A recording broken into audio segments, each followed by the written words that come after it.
You're back on Joy News Desk with me, Mama Viewuswabwaji. Now, concerns of workers in the public sector over their remuneration will be addressed. Single spine will be reviewed. About 100,000 unemployed graduates will get jobs this year, 2018, under the Nation Builders Corps, which was launched by the president on Tuesday.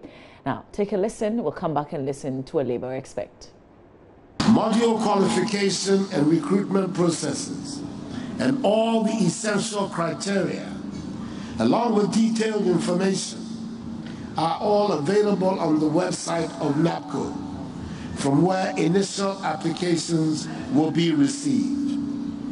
The website's address for the receipt of applications and any other information you may need on the scheme is www.nabco.government.gh. After the end of this ceremony, the web portal will be open to begin receiving applications from graduates as long as they are citizens of this country and have duly discharged their national service obligations. There are no charges or costs and no paper application forms to fill. Everything is being done online and on the website of NABCO.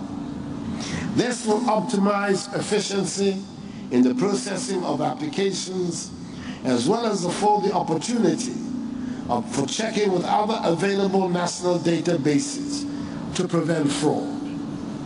With the application processes closing on 1st June 2018, it is expected that by 1st July, selected applicants will become this country's first NABCO trainees.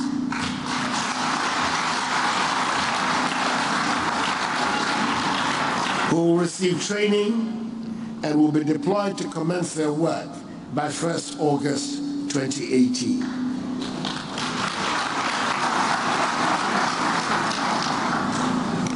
For the attainment of equity and fairness, every constituency has a stated allocation out of the 100,000 placements. This has been worked out based on a weighting formula, thus ensuring all constituencies, large or small, adequate representation.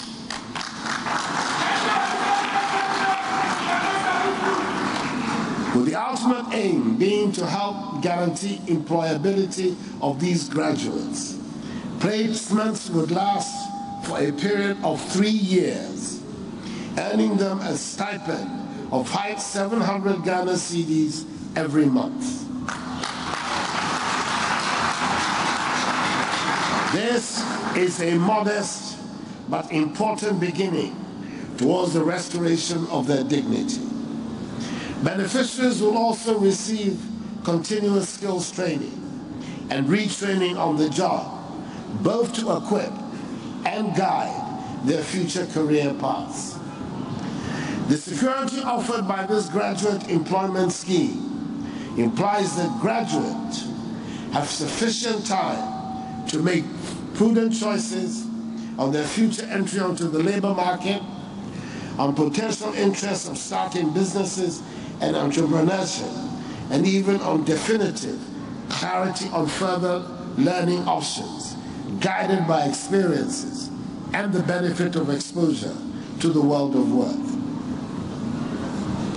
NABCO is placing particular emphasis on some essential core values that are key to building and transforming a nation, and which will be imparted to beneficiaries. Now, let's hear from Austin Game, who is a labor expert, sharing his views.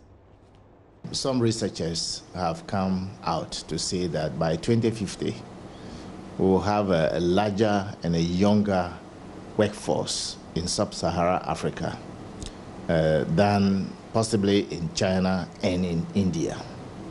That being the case, it means we must begin talking seriously about a transformational return on investments that we as a nation embark upon. Why should that be?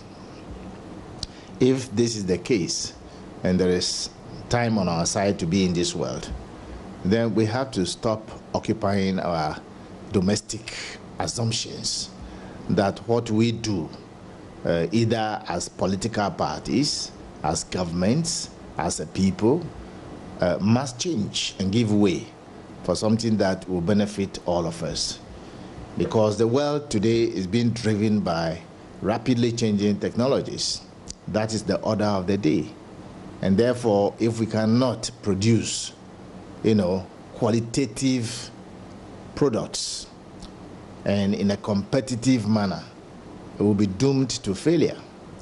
Therefore, it's the right call today by both the President and the Secretary General of the TUC that we have to change our attitude towards work.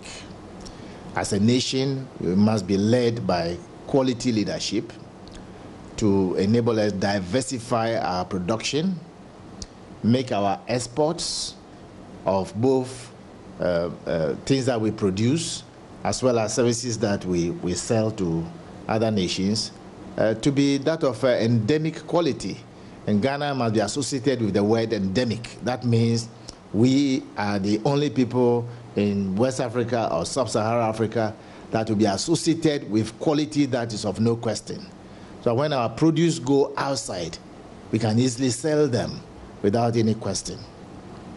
Increase in productivity should not be a figure of speech again. It must be something real on our farms, in our firms, in our government offices. Productivity should not be a figure of speech. All this must be aimed at enhancing the human well-being. That is the intent. And so if there is anything called May Day, then today, May Day should excite us to begin thinking, and we must do it in a hurry. As the President himself said one time, that he's in a hurry. I join my hands with him. We must be in a hurry by having in mind that the focus must be quality leadership. We've specifically planned transformational agenda.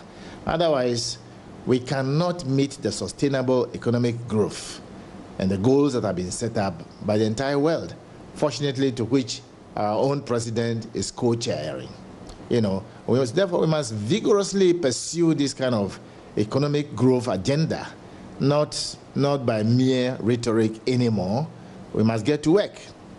Today, thank God, part of the thing that has changed is that, at least as a stopgap, the president launched today NACOP and said that we were going to have about 100,000 young people from the various ladders of higher education to enable them to have at least a feel of world of work before they could move on to either the private sector or be on their own.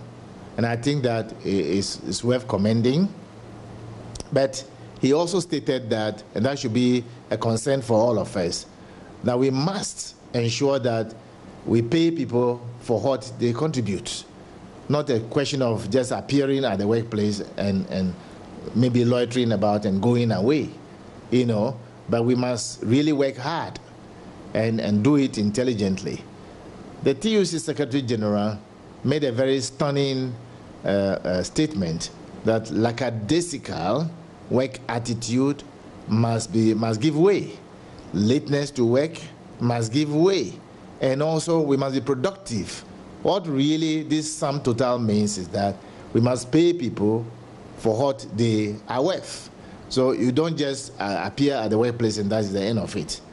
And it urgently therefore requires that leadership must put together policies and programs.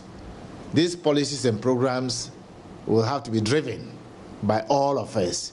It's about people. If the whole thing is aimed at people, then the policy and strategies that will drive this productivity we are talking about must be underpinned by a labor management cooperation going forward, so we prevent the unnecessary threats of strike and threats of layoffs. Once we are productive and we are doing work well, there is no room for anybody to be laid off from work because the work is going on well. So that is the challenge.